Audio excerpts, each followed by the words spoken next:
and his staff and that program that we feel like we definitely couldn't let a team like that hang around. And when you have an opportunity to be up 3 scores to nothing, and then you kind of find yourself only up 6-0, even though you're ahead on the scoreboard, you can kind of feel the momentum in the stadium. Exactly. You can feel the momentum start shifting, and those are the next steps that we keep waiting to see, and I know we're capable of taking as a football team and as a program, is that final step. I mean, once again, it was almost kind of a microcosm snapshot of where we're at as a program right now. We're right up to the line, just like we got to the goal line multiple times. We get right up to the line, and we just have to have something to get us over the hump, so to speak. And that's what we're waiting to see, kind of who emerges and grabs that by the horns. And these 3 guys right here definitely did that for us the other night. Now, there's a lot of guys that can hold their head up about the effort they gave the other night. There's some guys that know they got to go back to the drawing board. And when we talk about guys and players, we're talking about coaches too. I mean, when we say things as a program, coaches are trying to make improvements just like players are. I can promise you there's some things Friday night that I will learn from and I will do better as a coach. And I'm sure my assistants feel the same way. But the effort and energy by these 3 guys brought with us right here, from Ashton McFall at linebacker, had the leading tackles the other night. I mean, he just constantly found himself around the football at all times. And in that kind of game, I know in the huddle, Ashton was smiling about it.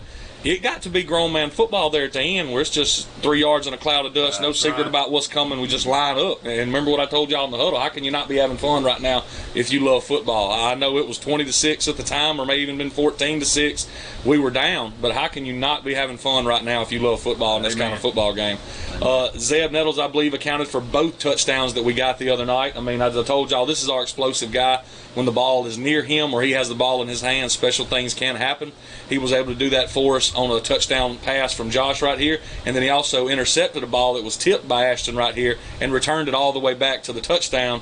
And at that moment, I'm not going to lie, that's about the happiest interception return for a touchdown I've ever had, because at the moment I didn't feel as confident about us getting in from the 5, so as he got close to the goal line, I was praying he wouldn't get tackled. I needed him to get in, and he got in right there. And then Josh right here, we talked about the injury that Josh had to overcome and the mentality that he's fought back the whole time. And if you saw Josh get put in a position, he had to run the football for us. Our senior running back goes down about the second play of the game. DeAndre sadly has a broken collarbone, is going to be out for a little while. So Josh kind of had to handle the duties of running the football for us from the quarterback position.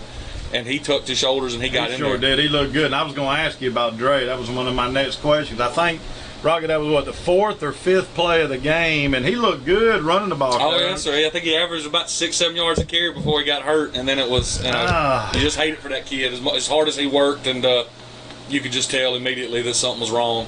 So do we have any updates on that? Was it a fracture? Was it a break? He has right now, we think it's a fracture. He'll be out 5 weeks, maybe 6 at the most, kind of depending on the healing process. They are, at the moment, hopefully no surgery. We're not thinking about it's not that bad where you got to go in there and actually piece it back together. They believe it will heal on its own, but he's going to have to be out of contact for at least 4 weeks. Yeah, I mean, that's a lot of contact on that bone. Oh, yes, sir, exactly. Position he plays as well, too. You know, it's not something you can kind of ease him back into. He's got to be ready before he gets back out there. And it was a collarbone, right? Yes, sir. Wow. Yes, sir. Wow. And you hate that, Ashley. You know, last year set out, paid his dues, and this year was time to cash in and just a few plays in. Oh, and he looked good, man. And he looked really good. You know, makes you just sick, but we had another young man step up, Coach Sellers. You want to talk about him? We did talk about Zaylen as well. I know we got to talk about him a little bit in the preview show earlier. Right. We told you we had a 9th grader who really looked above the normal standard for a 9th grader, and he got to show that when he got out there. As you saw him, he broke off a very long run, and he ended up having the most rushing yards for us as a team. You know what? And he didn't look scared one bit. No. Z's ready to go. Z's ready to go, and I think you know, you always look for a silver lining in things, and there's really almost nothing positive you can say about losing a guy like Dre.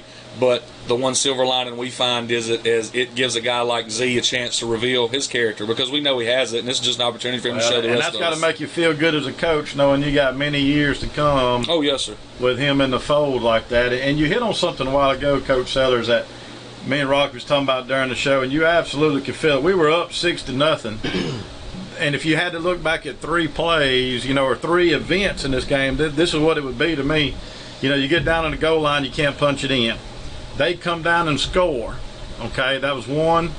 And then they kick an onside kick, and our guys just, we don't get it. I mean, they were just walking off the field. Some of them, like, you know, they thought the ball was dead. Yeah, we definitely had a miscommunication on that one, and you can put that one on Coach, and I'll fall on the sword for that one. We were not prepared for that. We kind of just tried to move some guys around last minute and ask them to do something they hadn't seen a lot. And we weren't even prepared. We weren't sure, because to us, honestly, it looked like, they're attempting onside kicks when in reality they absolutely did not have a kicker. Yes. But the ball did travel 10 yards and made it live. They were able to recover Well, and the ball. way the referee looked at the time. Yeah, I mean, they were kind of confused like, themselves, I believe, a little bit. Yeah, we definitely, the whole action on our sideline definitely lulled it from the referee to our reaction. We kind of didn't seem to know what was going on either, and even the referee was kind of Exactly. It was confusing. And that was a right big there moment. was a big moment, because huge big moment. when they got the ball back, and then I believe they scored again right there, you could just feel the air. Sure. Because I believe that's when we had that 4th and 15, and we had a mix-up in coverage there. A little bit of eye discipline trouble right there, and we lose a big 4th down, because after the onside kick, I agree, is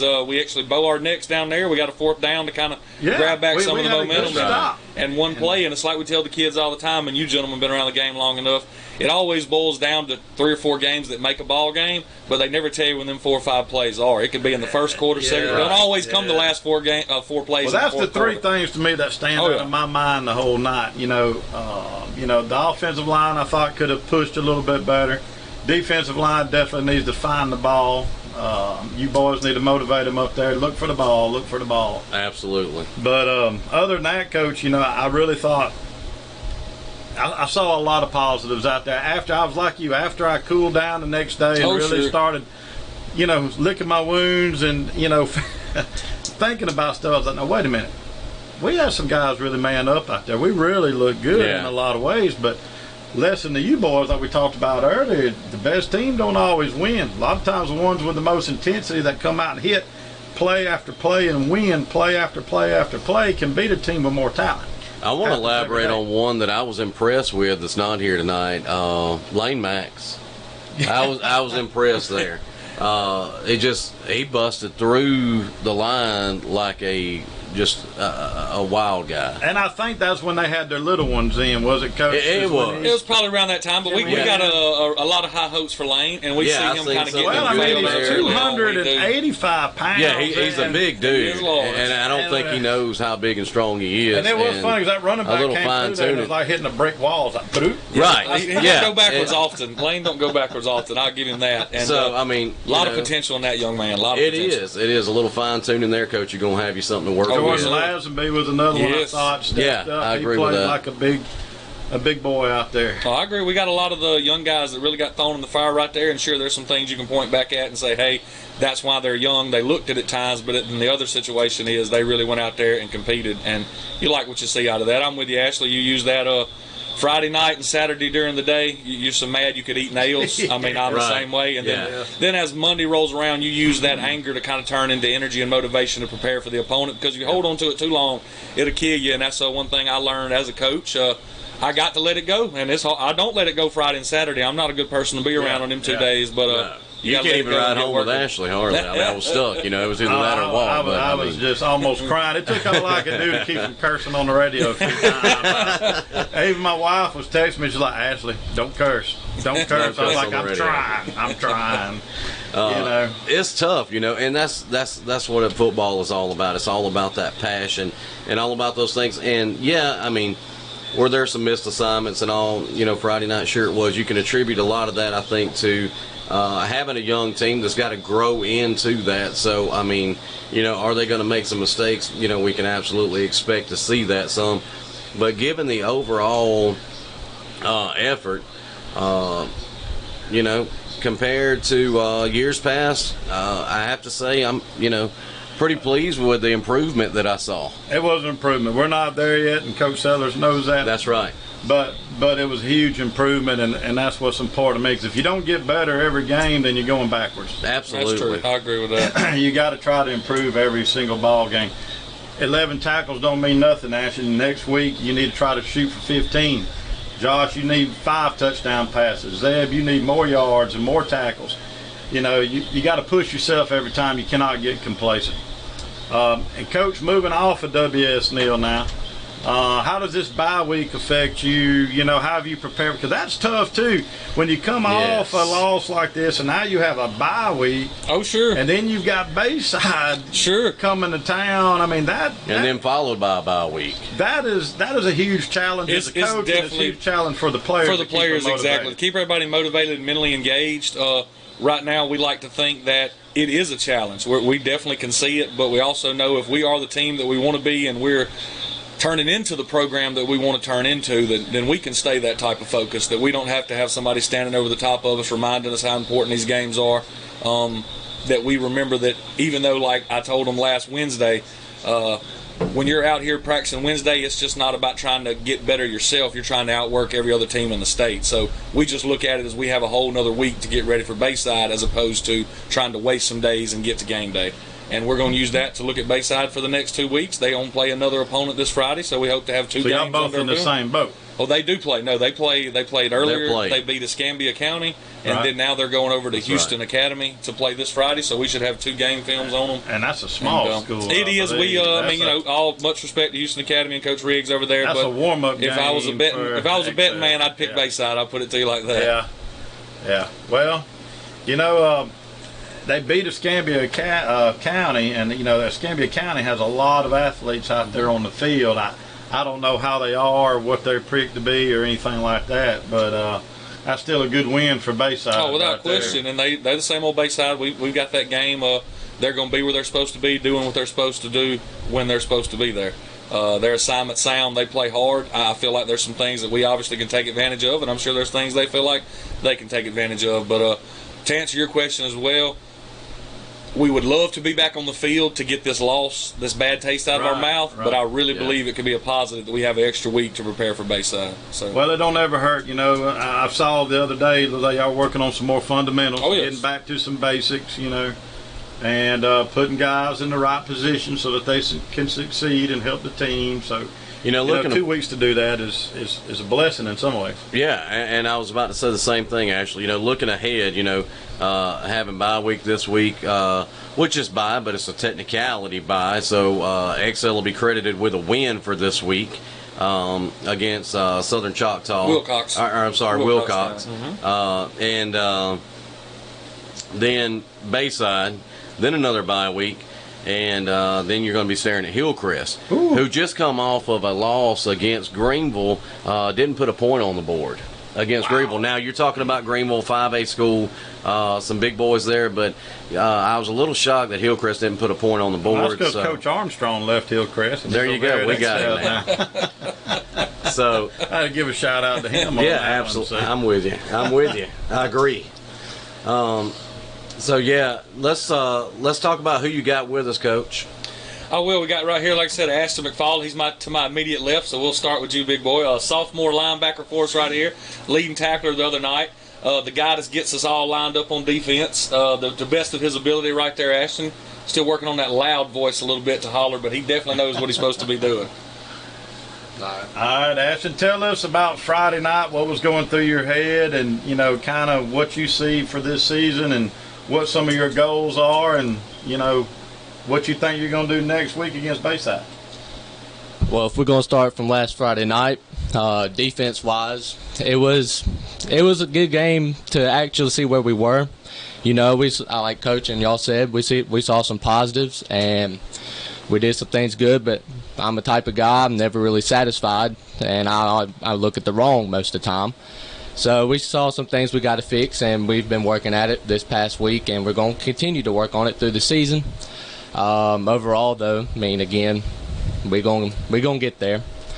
And then for the season, I mean, my goal is just to be a complete team and to start putting some W's on the board. But the biggest thing is to be a complete team, something I haven't really seen in the past and haven't played with in the past. But this year, we look pretty good, or have a good chance to do that, I really believe. Yeah, you know what, Ash, you just touched on something that we haven't really talked about a whole lot since we've been, you know, and actually shamed me a little bit, but you just he really opened a can of worms. A complete team. And that's really what it's all about, is being a complete team. Because if you're a complete team and you boys take up for each other and you'll watch out for each other out there and you play for each other, y'all going to get some W's on the board. No doubt. And you're going to be a part of something special that you're right, that has not happened in Excel for a while now, in my opinion. Yeah, I agree with you. Ashton, my question for you is, and we'll talk in the past a little bit and bring that to the future, but giving your performance Friday night, looking back at the film and all, what do you think you could have done differently to been better, and what are you going to focus on, coming up against Bayside? Well, I did miss a couple tackles in that game, as you can see. One of them hurt us. I believe it was probably a 3rd down, 3rd and 10. The guy came right to my side, and I just missed a tackle, and he ended up getting a 1st down. Right. So that hurt us, and I've been working on my form at practice, and we'll see for tomorrow for sure because we'll be in full pads. But another thing is just getting everyone lined up and noticing what the offense's lined up is, just recognition, just improving it. Good answer. Good answer. So, Coach, let's move on to the next one. I'll let you introduce him. All right, right over here we got my man Josh Gandy, who plays quarterback for us and also plays a little bit of safety and may even dabble in some linebacker at times. But right now you do know him as the quarterback, and he threw for over 100 yards the other night and threw for a touchdown as well. And he also ran the ball for us pretty effective at times. Go ahead, Josh Gandy. Josh, you've always been an athlete, son, ever since you've been old enough to walk, from what I've seen. But from what I saw Friday night to even what I saw last year, I watched you blossom into a man out there on that field. The quarterback to me has got to lead the team, especially on offense. You got to have a leader on defense. You got to have a leader on offense. And you look like you commanded your team. Your passes were outstanding, a lot better than last year. You ran the ball better. Coming back from an injury like that, I think that says a lot about your character. I'm proud of you. I was proud of you that night for sure. And just tell me kind of what your goals are. How do you think you've come from where you were to where you are now, and what you continue to do in the future? Well, I hope to be better every week than what I was the last week, and I want to be the best I can. I hope to play college football one day. And I want to put Excel on the map again, go to the playoffs at least.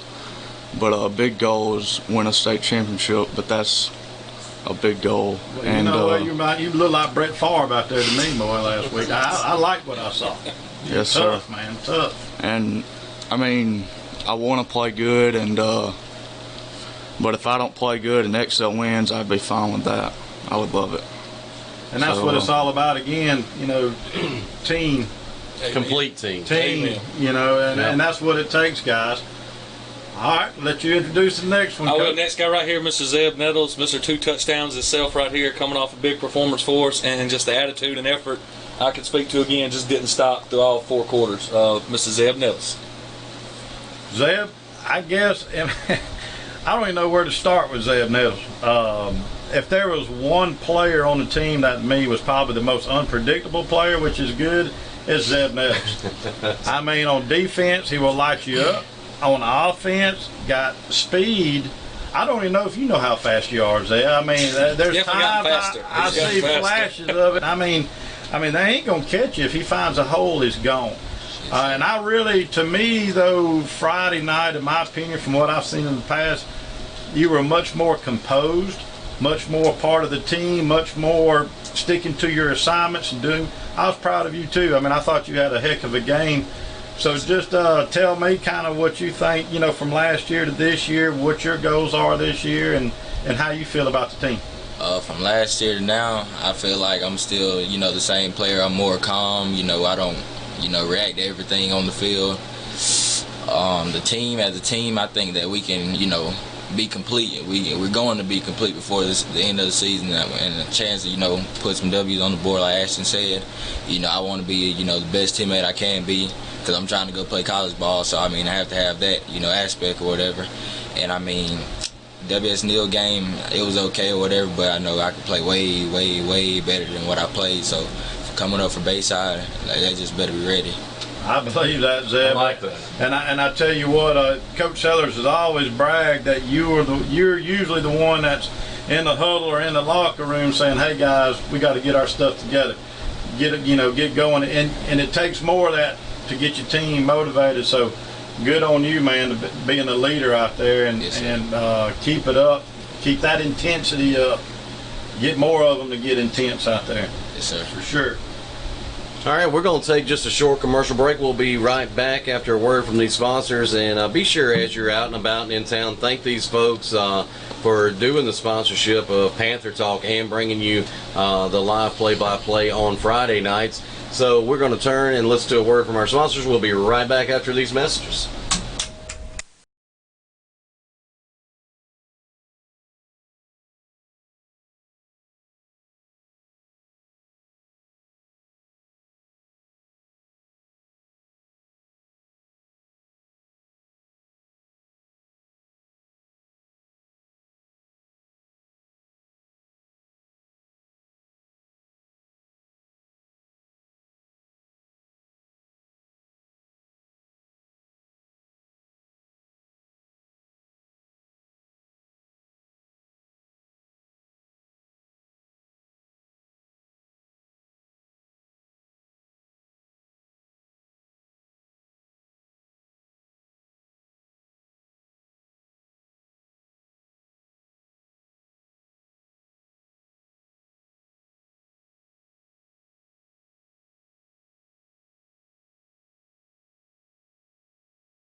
Welcome back, guys.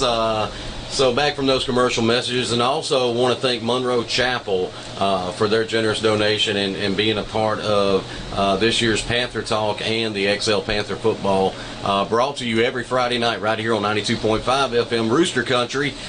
So, Bayside, Ashley. Well, guys, anybody that knows me, that's been around me as long as I have with XL, and I was telling Ashley on the way over here, when I was coming up, Bayside had soccer and basketball. Mm-hmm. And we made fun of them all. This was a bunch of snot-nosed little rich kids. I mean, we wouldn't even practice basketball and go down there and beat them by 30 points. I think I had one of my high games down there in Bayside, and I think we had 2 days of practice. And I wasn't that good, okay? Let's just put it that way. And, I can't stand them. I'm just going to be honest with you. Them and Flomaton, Bayside can't pick up this radio station anyway, so I'm just going to tell you. No, we're on the web now, so I mean, well, that's true. Tristan's technically in Japan hearing us loud and clear, and shout out to you, Tristan. Well, I don't like them. I'll just put it that way. I remember the game from last year, and I'm sorry, but we were cheated. I agree. I hate to say that, but those referees down there knew that Bayside did not need to lose to XL. That was, and that makes me mad. That's what I wanted to touch on, was the same thing. We both of us left that game last year with a chip on our shoulder, and so I'm going to charge the team this year without question to go and right that wrong, because that was last year was stolen. It was absolutely stolen from you guys. You earned it. You deserved it. And furthermore, you won it. But you were not credited with it. What about 2 touchdowns called back? There was 2 of them that were called back. I mean, that's there was a ghost flag, and I mean, I'm just going to leave it because I'm going to get mad all over again if we start talking about it too much. But like I said, I personally, I want to hold you guys accountable for going and righting that wrong. Go in there with that chip on your shoulder and take what you earned, what you deserve, back, because you weren't credited with it this past season. So this year, absolutely go in there, take the bull by the horns and get it. And Coach, I'll let you elaborate on the things that you've been doing to prepare this week. You've been having some, good practices for what I've seen. I've seen us working on a lot of fundamentals and all out there as well. I love seeing that. And you guys, while the others are playing on the scoreboard tomorrow night, you're going to be on the practice field getting it done. That's right, trying to get better. Bayside, as we talked about before, they're always very fundamentally sound. They're a very, very well-coached football team. We believe last year was like getting up to the goal line again and just not getting through. And then I hear exactly what you men are saying. Y'all know I can't comment on those things. I definitely believe that we should have had the game won, but we didn't. And I'll steal a little something I heard from a UFC fighter, actually thinking of you on this one. He said the judges sometimes don't do exactly what you want, but if you go in there and knock them out, you ain't got to worry about the judges. There you so we're going to try to judges. go out there and go ahead and deliver a blow that we couldn't finish off last Friday. And we plan to go in there and play a ball game with them. We feel very confident in our abilities. We feel very confident they're going to bring a good football team. And we know we're not going in there thinking about a pushover, but I promise you we're going in there thinking about a victory and starting this region season off with a win. Well, and that's my thing. The season is still up in the air, boys. Absolutely. Oh, well, You're 1-1 right now. You win this game as next of Friday night, it's a whole different season. I mean, you guys now are looking at being a serious playoff contender. Okay, and the thing about it is, back in my day, if Bayside was coming to excel the players of football, we'd have been slobbering at the mouth. Oh my God, Christmas comes early. A bunch of snot-nosed little rich kids coming down here to excel. That's how you really feel. I mean, seriously, guys, if this game don't get you fired up, nothing will. I mean, and this on our field. You gonna let them come on our field? And no, sir.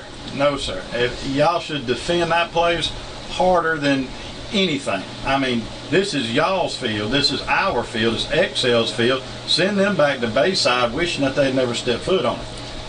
That's my thing. Anyway, I'm sorry. I get it. I don't like Bayside. What's Mike Tyson's favorite, his quote there, everybody's got a plan till they get punched in the mouth? That's right. So, That's right. And I will say this about Bayside, all due respect. Coach Sellers is absolutely right. One thing I've seen from them in years, even since Tristan was playing, is these guys are well coached and they execute well. It's not that they're the better team out there. I've never seen where they just had tons and tons of talent.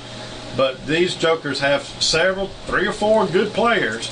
But every player out there, every helmet knows where they're supposed to be, every play, and you can bet they're going to be there. And they know why they're there. Yeah. And they're going to put a helmet on you. It's going to be up to y'all to win that play and not let them put that helmet on you and disrupt what they're trying to do. And they're going to do that for 4 quarters. They're not going to do it for 3 quarters and lay down unless you guys keep punching them in the mouth over and over and over. And if you do that, I promise you, just like the UFC, they will quit on you in the 4th quarter. But you've got to win every play and punch them in the mouth every single play to get to that point. And Bayside's a hard team to do that with because they're tenacious and they execute.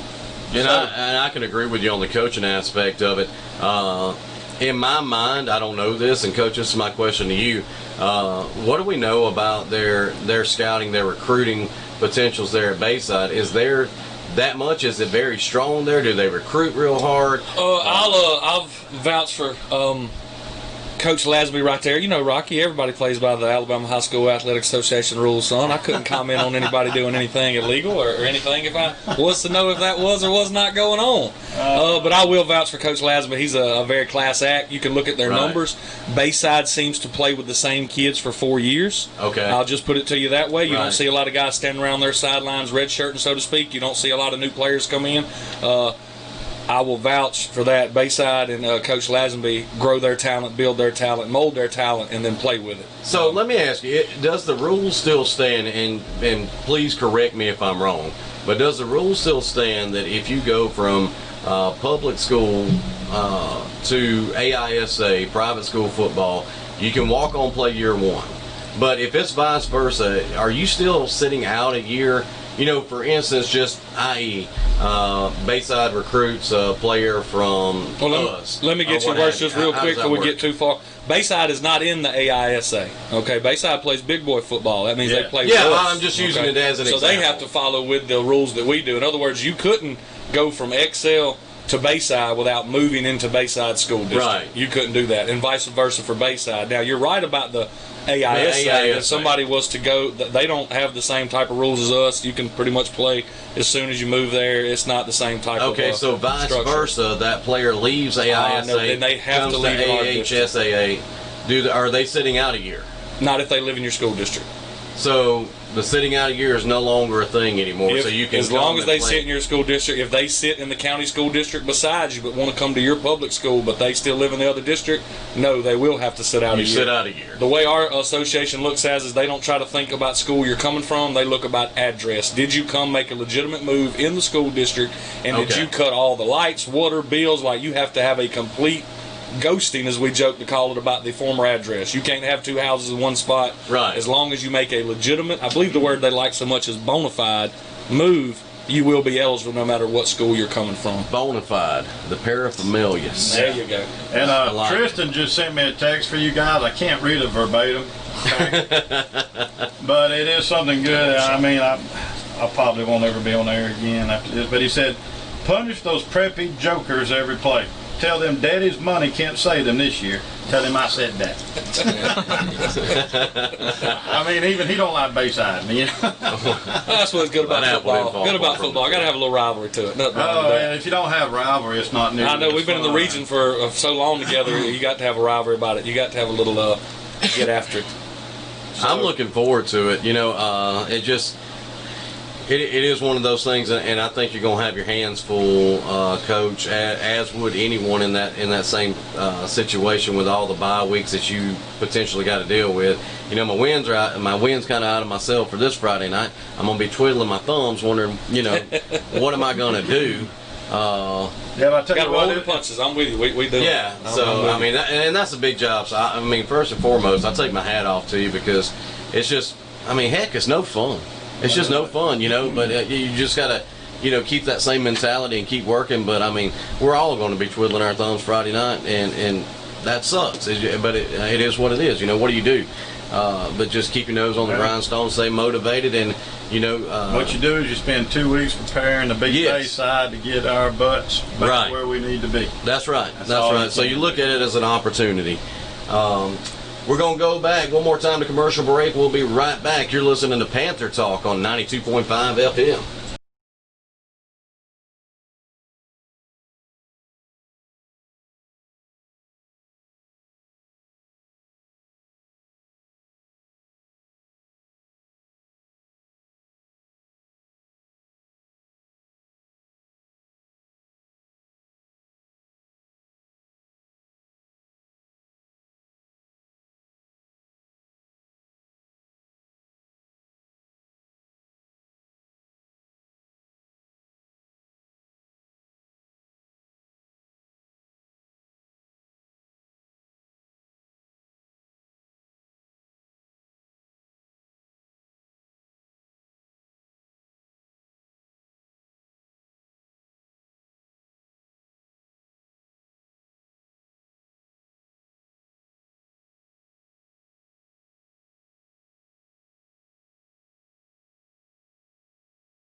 All right, guys, we're back with Panther Talk right here at 92.5 FM.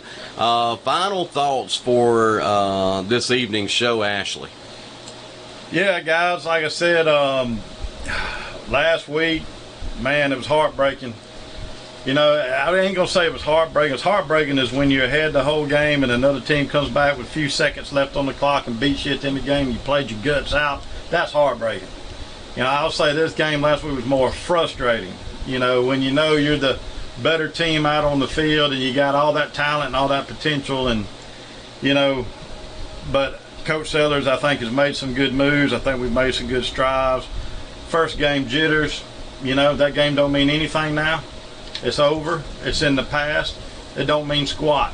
All you can do is learn from it and get ready for Bayside.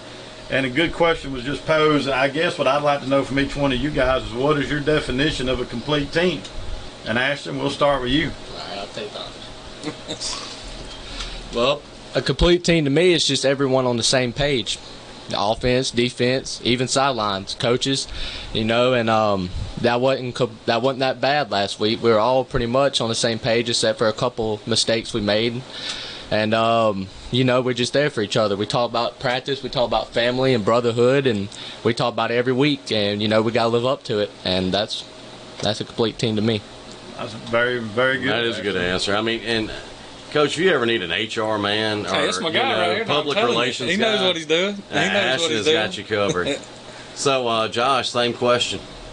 Well, a lot of what Ashton said is true, but I guess what I think a complete team is how you handle your wins and your losses.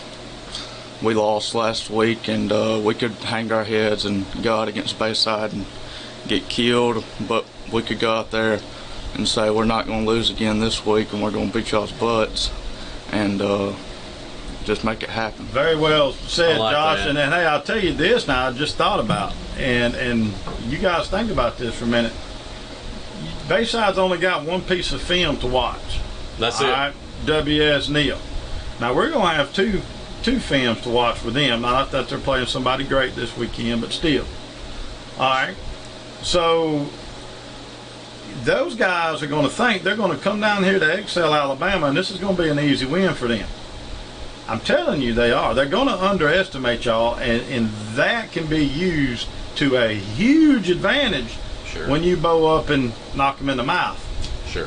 as Rocky said. So, you know, use that to your advantage for sure. I like the underdog role myself. It's hard to stay on top once you get on top. But being an underdog is a lot more, it's easier to stay motivated like that. Agree. Zeb, what's your thoughts? What does being a complete team, what does that mean to you? Being a complete team, to me, it means, like, you know, you have teammates that can be coached by other teammates that know what they're doing, that teammates that want to listen to other teammates that know what they're doing, coachable teammates, and, like, you know, people that talk on the sidelines, talk on the field. I mean, even if you don't feel like they're right, you still do what they're saying, you know, it comes out right. So, I mean, you know, like, you want to listen to what your teammates have to say.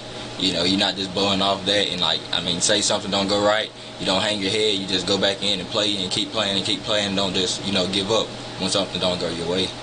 I think that's a great answer. And, you know, one of the things that, you know, if I had a wish list for this football team for this season,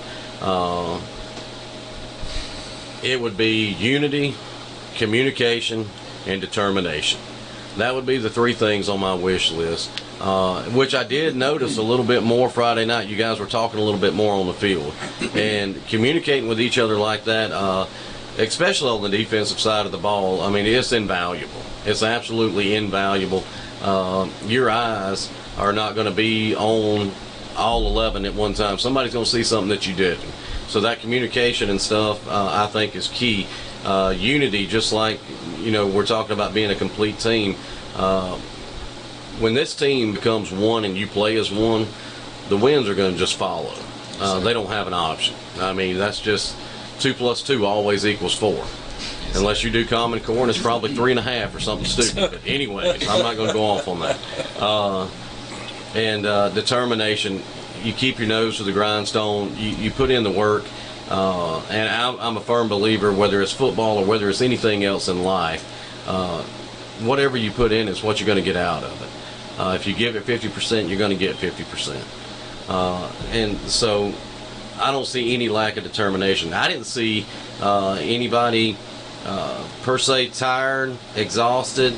None of that Friday night. I mean, the conditioning was there, in my defense opinion. was on the field. Gosh, how long was the defense? That's what I was saying. You took the words out of my That mouth. cycle you're talking about the onside kick, then they had the turnover on offense right there. So that series right there, they were on the field for an extreme amount of time. And that's when the game turned, that we pointed out to earlier, when their offense got 3 possessions back to back to back. Conditioning always, a lot of times a team that's more conditioned will definitely edge out come fourth quarter. Defense was on the field an awful lot in that game. We needed more offensive plays, for sure. But and I will say that too, Coach, to your credit, after the game, I went down there to the locker room. I could see the disappointment. I could see the frustration, but I never saw anybody hang their head. No, and I was glad to see that. Now I don't want to see elatement, and we're not going to be celebrating the loss, but we're not going to be walking around talking like and beating laughing puppies. and joking I've seen in the past. Yes, sir, I know what you mean. But nobody hung their head, but you could tell it hurt. Yes. And as it needs to, because you remember the losses a lot more than you remember the wins in life. Without question. That's probably not a good thing, but we all are wired that way for some reason. We are. Well, Coach, players, I wish you guys the best of luck. Not tomorrow night, next Friday night. And we'll be there with you live, Ashley and I, right here on 92.5. Just a couple before we get out of here, community announcements. Tonight, 7 o'clock p.m. starts the grand old party, the Republican meeting being held tonight at Mark's Barbecue in Excel. So I invite you to come out there, meet your local Republican candidates, and there may or may not be, I'm not certain if there's going to be any special guests there this evening, but typically there is some state or other officials there that has given comment. The last one I went to,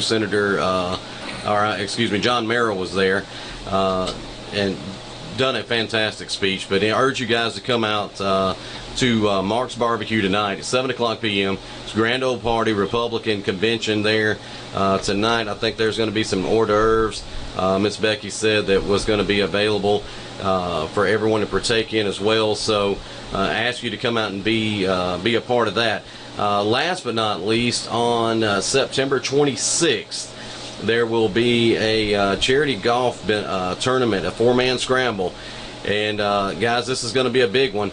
First prize is going to pay out $2,000. Oh, First place pays out $2,000. I wish I could play golf. Me too. I'm more of a horseshoe kind of man. I could see that. $2,000 for first place on a 4-man scramble tournament. That's going to be held at Vanity Fair Golf Course in Monroeville, September 26th. If you want to have more information on that, you give me a call. Rocky Birch, 251-564-1061. Or you can shoot me an email, rocky@rangeforestry.com. For myself, Ashley McFall, Coach Sellers, and the Players of the Week, you've been listening to Panther Talk on 92.5 FM Rooster Country.